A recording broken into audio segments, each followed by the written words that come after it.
Se a gente parar para pensar, é muito fácil imaginar as células do nosso corpo como, sei lá, pequenas esferas flutuando por aí, quase como bolhas de sabão. Sim, é a imagem que todo mundo tem na cabeça, né? Exato. Mas, lendo o material para a nossa conversa de hoje, me dei conta de que essa imagem não poderia estar mais errada. Algumas células, especialmente as que formam barreiras e revestimentos, são mais parecidas com pequenos edifícios, com uma arquitetura super organizada. Com certeza. Elas têm um telhado que interage com o exterior, paredes que se conectam com os vizinhos e uma fundação bem definida. Essa é uma percepção fundamental. E é exatamente essa arquitetura que vamos explorar hoje.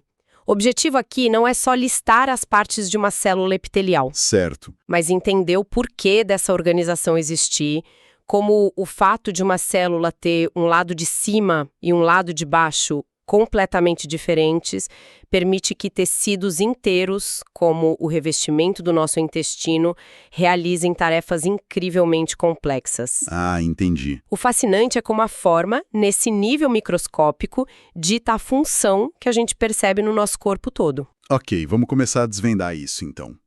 O termo que o material usa para essa organização toda é polaridade celular. E ele divide a célula em 3 áreas principais que são tipo os andares desse nosso prédio. Isso. No topo temos o domínio apical, que é a superfície que está em contato com um espaço. Seja o ar nas vias aéreas ou o alimento no intestino. Exato. É a fronteira da célula com o mundo exterior, digamos assim. Depois temos o domínio lateral, que seriam as paredes, onde uma célula se gruda firmemente na vizinha. E, por fim, na base de tudo, o domínio basal, que seria o chão, A fundação. assentado sobre uma estrutura que funciona como a fundação do prédio, a tal da membrana basal. A analogia do apartamento parece fazer muito sentido. É um ótimo ponto de partida. E o que é ainda mais incrível é que, diferente de um apartamento, essas paredes e pisos estão constantemente se comunicando e se ajustando. Ah, não é algo estático. De jeito nenhum. Essa organização não é estética, ela é funcional. O domínio apical precisa ter as ferramentas certas para absorver ou secretar substâncias, enquanto o domínio basal precisa ter as conexões certas para passar esses materiais para a corrente sanguínea, por exemplo. E o que aconteceria com um tecido se essa organização se perdesse? Se as células fossem só um amontoado, sem essa polaridade, elas ainda conseguiriam funcionar? Nem pensar. Na verdade, sem essa divisão de tarefas, o tecido seria praticamente inútil para funções complexas. Sério? Pensa no intestino. Se a célula absorvesse um nutriente pelo lado apical e o liberasse de volta pelo mesmo lado, nada chegaria ao corpo. A polaridade garante uma via de mão única. Entra por cima, é processado no meio e sai por baixo em direção ao resto do organismo. Entendi. Sem isso, não haveria transporte direcionado, nem barreiras eficazes. Seria o caos funcional. Entendido. Então essa arquitetura é a base de tudo. Vamos focar nesse telhado, o domínio apical, porque o material que a gente analisou mostra que é ali que estão algumas das estruturas mais impressionantes. A primeira delas são os microvílos. Isso. Na microscopia, o que se vê é uma linha fininha e mais escura na superfície da célula, que recebe nomes como borda em escova nos rins ou borda estriada no intestino. Mas o que é isso na verdade? Essa borda é, na verdade, uma ilusão de ótica causada pela densidade. Se a gente pudesse dar um zoom extremo, veríamos que não é uma linha, mas sim uma floresta com milhões de projeções minúsculas, tipo dedinhos saindo da célula. Uma floresta. Exato. E o propósito delas é uma solução de engenharia brilhante para um problema fundamental de eficiência. Que problema seria esse? O desafio da absorção. Pense no intestino. Ele precisa extrair o máximo de nutrientes de tudo que a gente come num tempo limitado. Se as células fossem planas, seria como tentar aparar a chuva com uma moeda. Ineficiente. Certo. Os microvílos transformam essa moeda numa esponja. Eles aumentam a área de superfície da célula em mais de 20 vezes. É uma otimização de espaço espetacular. 20 vezes. Nossa, É uma diferença brutal.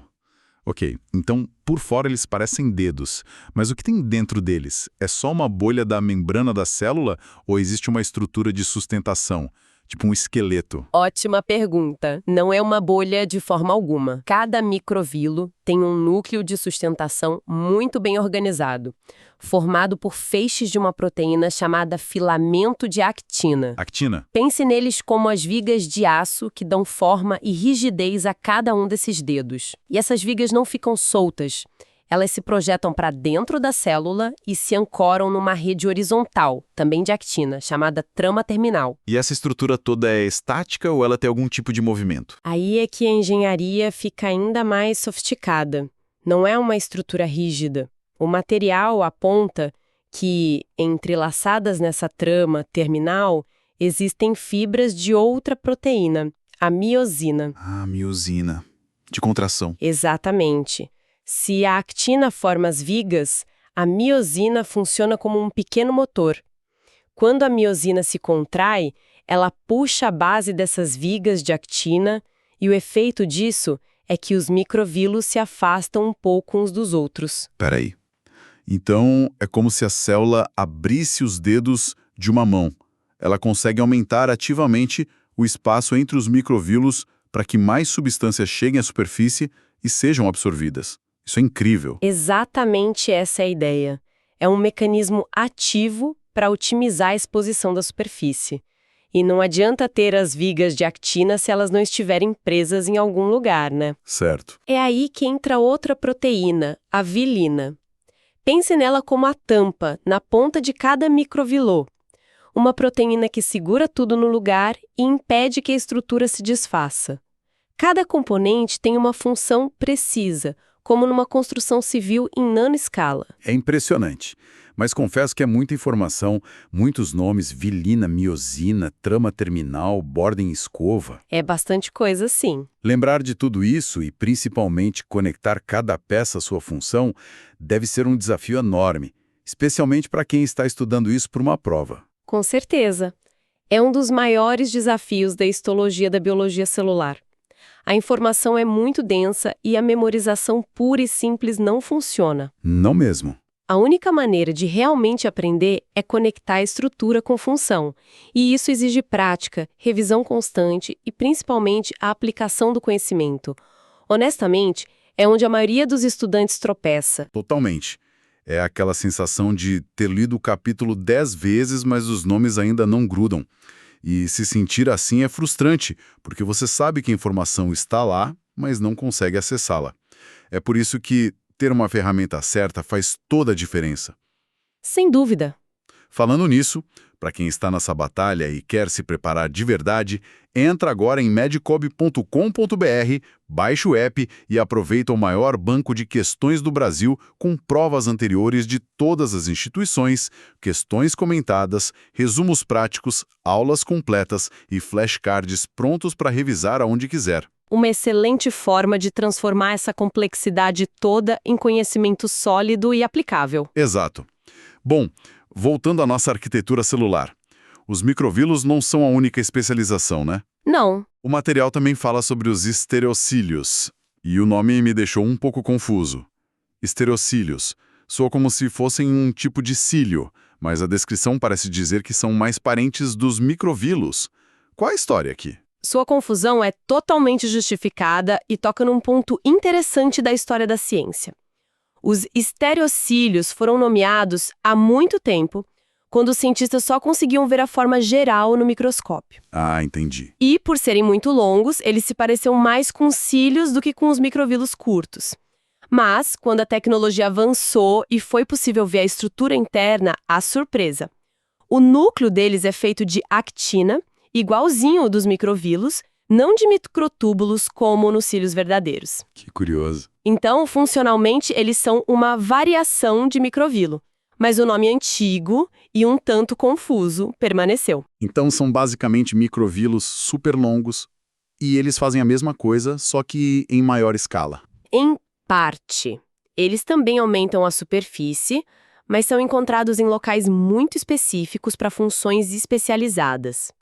No sistema reprodutor masculino, por exemplo, no ducto epididymário, eles são extremamente longos e ajudam a absorver uma quantidade enorme de fluido. Ok. Mas a função mais fascinante é no ouvido interno. Lá, eles não são para absorção, mas funcionam como sensores de movimento. As vibrações do som inclinam esses estereocílios, e essa inclinação é o que a célula lê e transforma em um sinal nervoso que o cérebro interpreta como som. Nossa. É a mesma estrutura básica de actina, mas adaptada para uma função sensorial delicadíssima. Ok, então microvílos e estereocílios são especialistas em interagir com o ambiente, seja para puxar coisas para dentro da célula ou para sentir o que está acontecendo do lado de fora. Mas e se a célula precisar fazer o contrário? Como assim? E se o objetivo for empurrar coisas para longe, mover o ambiente ao longo da superfície? Imagine que um esqueleto de actina não seja o ideal para isso. Exatamente, perfeito. Para gerar movimento ativo, para empurrar, a célula precisa de um motor completamente diferente. E é aí que entramos no mundo dos cílios verdadeiros. Ah, agora sim os cílios. Se os microvílos são sobre absorção, os cílios são sobre movimento. É uma mudança total de função e, consequentemente, de estrutura interna. Certo. E como eles se parecem? E o que tem dentro deles que os tornam motores? Visualmente, são como cabelos longos que se projetam da célula. Mas a pista de que são diferentes já aparece na base. Logo abaixo da membrana, a gente vê uma linha escura bem definida, formada pelos corpos basais, que são as estruturas que ancoram cada cílio. Certo. E o motor interno, o núcleo do cílio, não é de actina. É uma estrutura muito mais complexa e robusta de microtúbulos, chamada axonema. A organização clássica que o material descreve é o arranjo 9 pares de microtúbulos na periferia mais 2 no centro. O famoso 9+2. O que esse arranjo significa na prática? Como isso gera movimento? Pense nesse arranjo como um feixe de varetas flexíveis. Ligando essas varetas, existem proteínas motoras que funcionam como bracinhos que caminham sobre a vareta vizinha. Caminham. Isso! Quando os bracinhos de um lado do feixe se ativam, eles forçam as varetas a deslizar umas sobre as outras. Como elas estão todas presas na base, esse deslizamento se traduz numa curvatura do cílio inteiro. É um movimento de chicote, potente e controlado. Entendi. E aqueles corpos basais que você mencionou, eles são só pesos para segurar os cílios no lugar ou têm um papel mais ativo? Tipo, eles funcionam mais como o maestro de uma orquestra, garantindo que todos os cílios batam no mesmo ritmo e direção? Essa analogia do maestro é perfeita. O papel deles é fundamental. Eles não só ancoram o axonema, mas, crucialmente, os corpos basais de uma célula estão interligados. Ah! É essa conexão que coordena o batimento de milhares de cílios. Eles não batem de forma caótica, cada um para um lado. Eles batem em uníssono, criando uma onda sincronizada que se move numa única direção. E qual o objetivo dessa onda toda? Para que serve essa esteira rolante na superfície das nossas células? O propósito é mover fluidos e partículas ao longo da superfície do tecido. O exemplo clássico e vital é o do nosso trato respiratório. O tecido que reveste a traqueia e os brônquios é coberto por esses cílios. Certo. Eles batem constantemente para cima em direção à garganta. Essa onda sincronizada cria o que a gente chama de elevador mucociliar. Elevador mucociliar. Gostei do nome. E é exatamente o que ele faz. Ele transporta o muco, que age como um papel pega-moscas, aprisionando poeira, pólen, bactérias e vírus que a gente inala. Esse elevador está constantemente limpando nossas vias aéreas, levando todo esse material para longe dos pulmões, onde pode ser engolido e destruído no estômago ou expelido. Uau! É um dos nossos mecanismos de defesa mais importantes e elegantes, funcionando 24 horas por dia sem que a gente sequer perceba. Uau! Então, o que tudo isso significa? Começamos nossa conversa com uma ideia relativamente simples, a de que uma célula tem um topo e uma base. Mas só ao explorar esse topo, esse domínio apical, A gente encontrou um universo de máquinas moleculares de uma complexidade de tirar o fôlego. É uma jornada fantástica, né? Fomos dos microvilos, que são como dedos que se abrem para otimizar a absorção de nutrientes. Passamos pelos estereocílios, que são sensores afinadíssimos no nosso ouvido. E chegamos aos cílios, que formam essa onda sincronizada, uma esteira de limpeza vital para proteger os nossos pulmões. Fica muito claro que, nesse nível, a estrutura não existe por acaso. Ela é a manifestação física da função. Cada filamento de actina, cada microtúbulo, está exatamente onde precisa estar para executar uma tarefa específica com a máxima eficiência. E isso nos leva a uma conclusão sobre a biologia que é ao mesmo tempo humilde e impressionante.